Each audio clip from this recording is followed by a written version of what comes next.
Hello student, कैसे हैं आप सभी लोग? अच्छे होंगे। बहुत मज़ा आ रहा होगा इन छुट्टियों में, लॉकडाउन में, है ना बच्चों?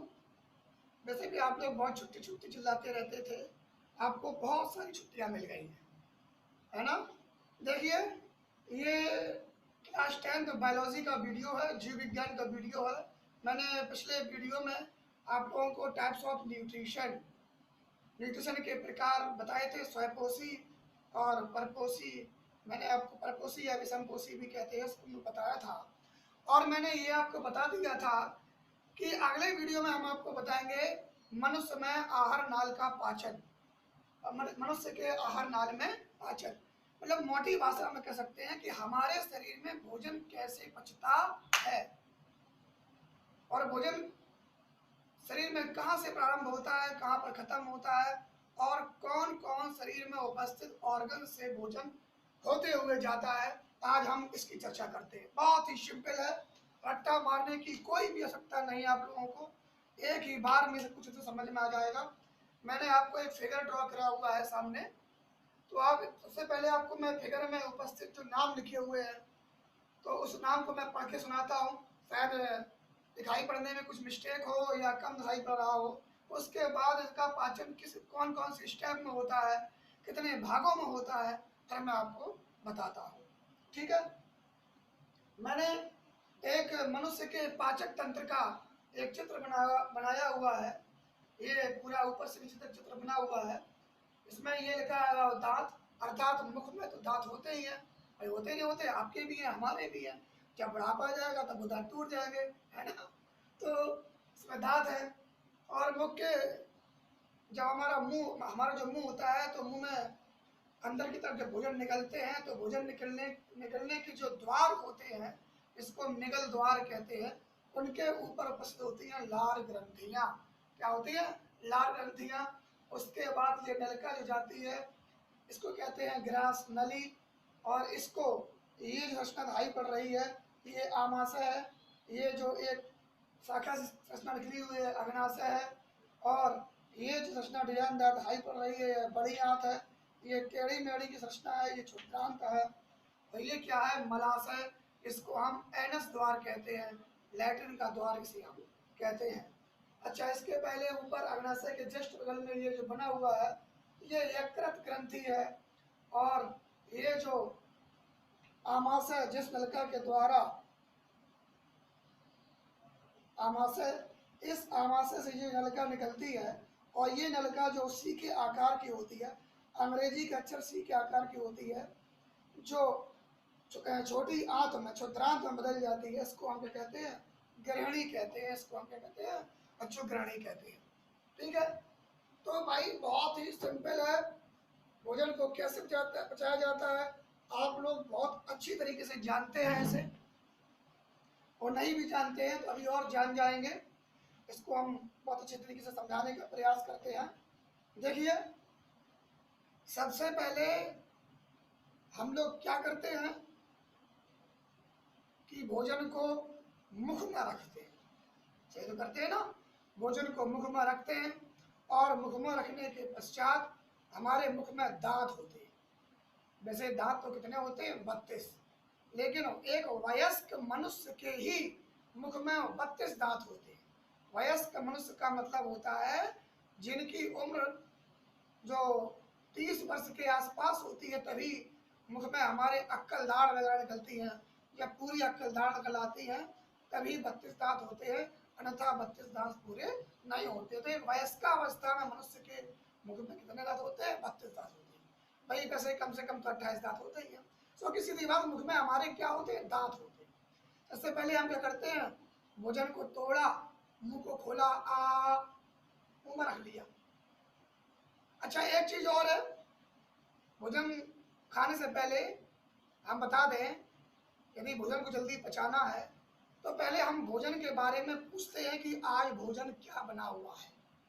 जब भोजन हमारे मनपसंद का बनता है, हमारी इच्छा का बनता है, तो भोजन का नाम सुनते ही हमारे मुख में लार आ जाती है। हमारे मुख में क्या आ जाती है? लार आ जाती है। अर्थात हमारे मुख में एक ग्रंथि होती है जिस ग्रंथि का नाम होता है लार ग्रंथि। सैलिवरी ग्रंथि कहते हैं। ठीक है ना बच्चों? तो जैसे मुख में पानी आ जाता है, पर भोजन को हम बहुत स्वादिष्ट चबा चबा के खाते हैं, चबा चबा के खाते हैं, है ना? खाते कि नहीं खाते? तो सबसे पहले भोजन हमारा पाचन प्रारंभ कहाँ से होता है? मुख से होता है।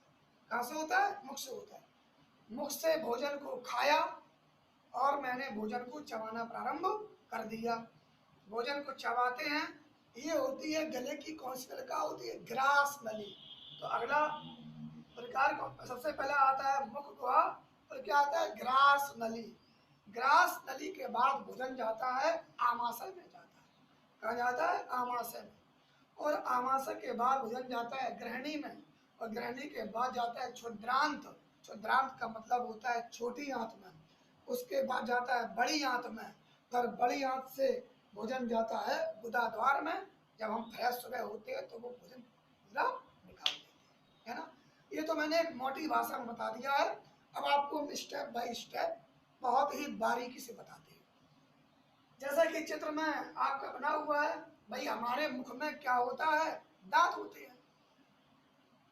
पहला स्टेप, मनुष्य के आहार नाल में जो पाचन होता है वो 6 स्टेप में होता है, 6 भागों में होता है, 6 प्रकार से होता है।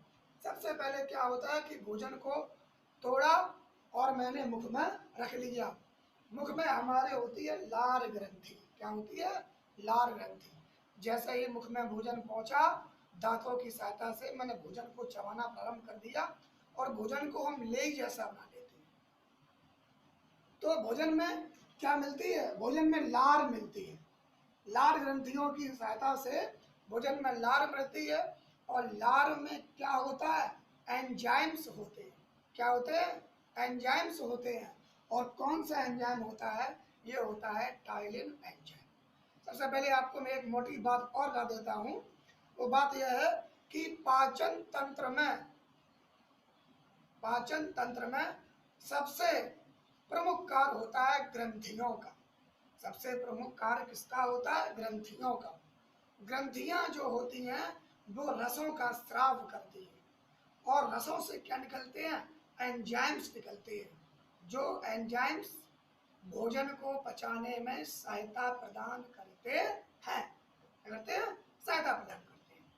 वैसे एक एक मतलब एक क्या बायोलॉजी में की बुक में लिखा हुआ है, और मैं बता दूं, यदि हमारे शरीर में एंजाइम उपस्थित ना हो, यदि हमारे शरीर में एंजाइम उपस्थित ना हो, तो एक बार का खाया हुआ भोजन लगभग 50 वर्ष तक चलता है।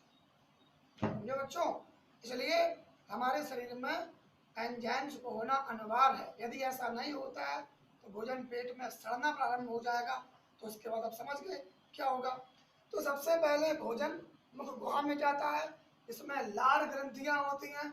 लार ग्रंथियां जो है वो टैलिन एंजाइम का स्राव करती हैं, और मुख में भोजन को जब चबाया जाता है तो लेई जैसा बन जाता है, चिकना बन जाता है, लस लसा बन जाता है, जो कि ग्रास नली से हेतु है। भाई हमारे ये मुख हुआ, मुख में क्या होती है? ग्रास नली। 2 नलिकाएं होती हैं। कितनी नलिकाएं होती हैं? 2 नलिकाएं। एक नलिका होती है श्वास नली, इसमें केवल सांस ही जाती है, और एक नलिका होती है भोजन नलिका, जिसमें जल और खाद्य पदार्थ अर्थात भोजन ही जा सकता है। तो इस ग्रास नलिका की लंबाई होती है लगभग 10 से 15 सेंटीमीटर। कितनी होती है? लगभग 10 से 15 सेंटीमीटर की इसकी लंबाई होती है। तो सबसे पहले भोजन मुख में गया, दांतों से चबाया, उसमें लार मिल गई। लार में टैलिन एंजाइम होता है, तो वो भोजन को पचाना प्रारंभ मुख से ही कर देता है। सर्वप्रथम मुख से ही भोजन का पचाना प्रारंभ हो जाता है। बहुत सारे इसमें क्वेश्चन बनते हैं। मैं जो बोल रहा हूँ उसको बहुत ध्यान से सुनना।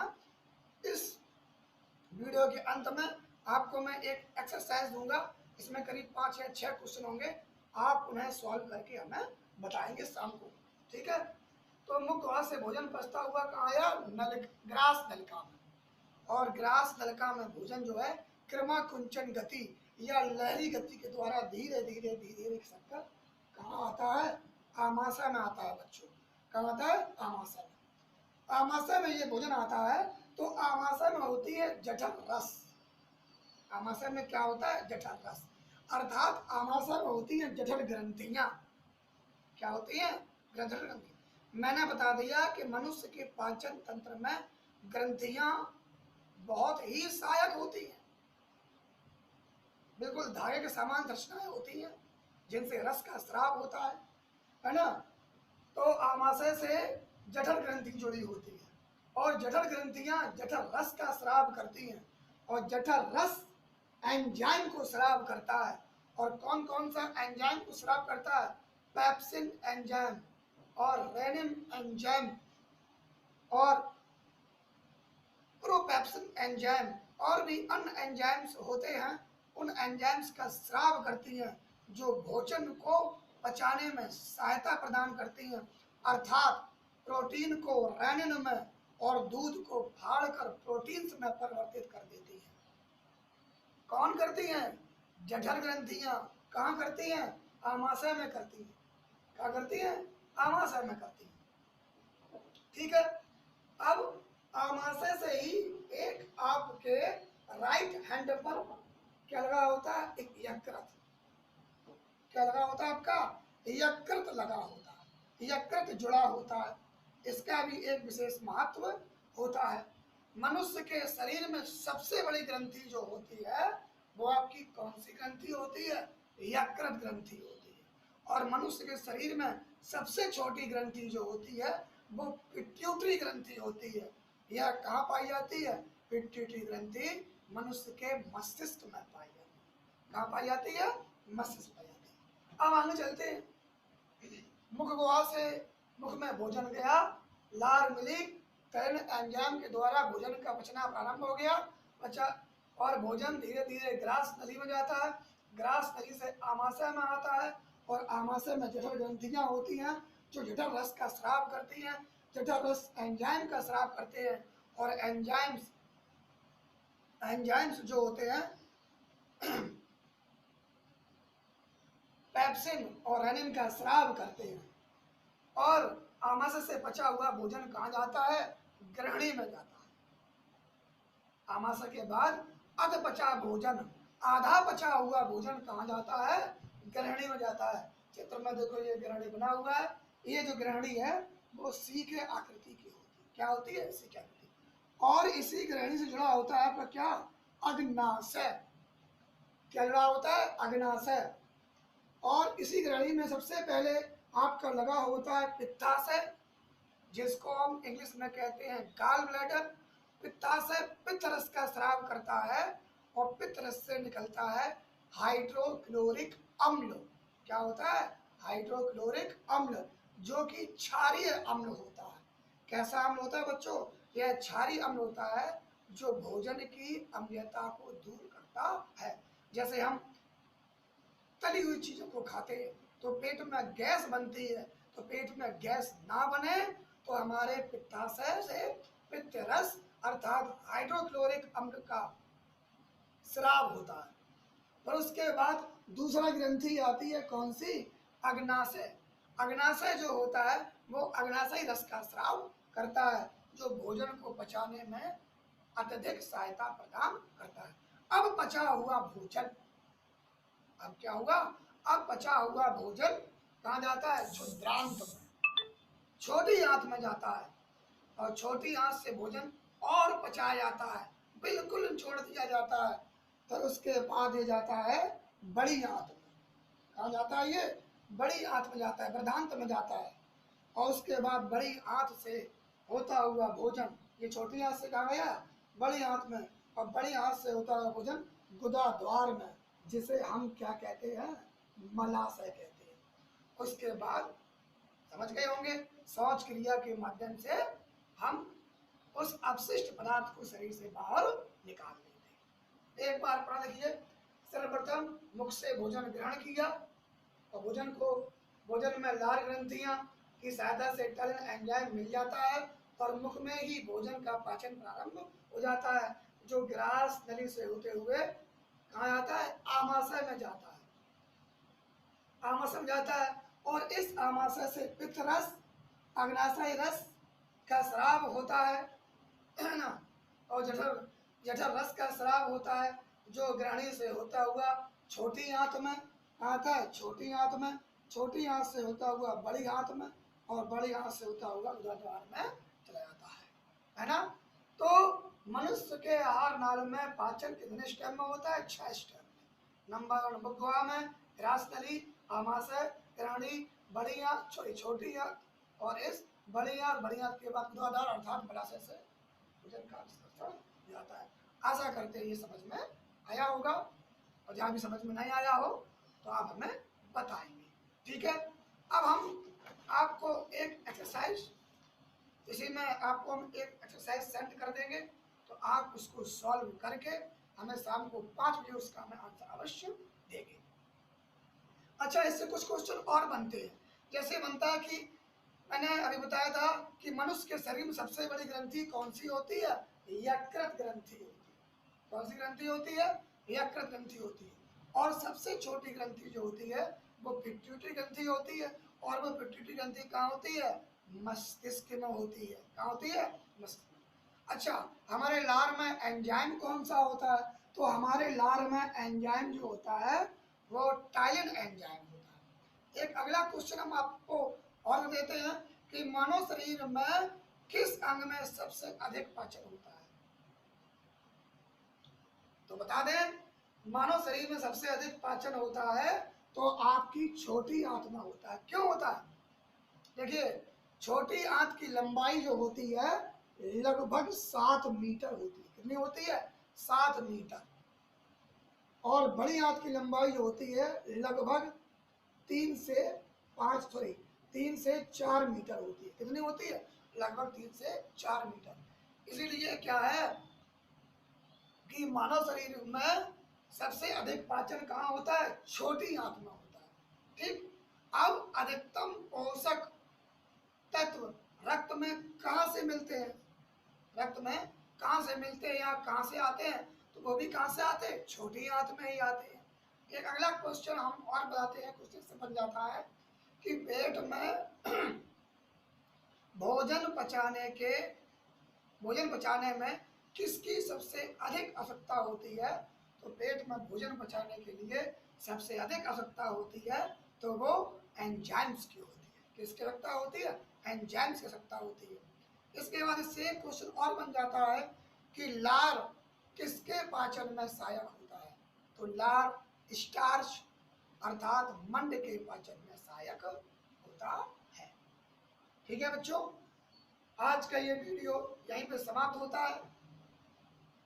इस वीडियो को 2-3 बार देखें, सुनें, समझें और पढ़ें, और मैं उम्मीद करता हूँ कि आपको वीडियो बहुत अच्छी तरीके से समझ में आया होगा।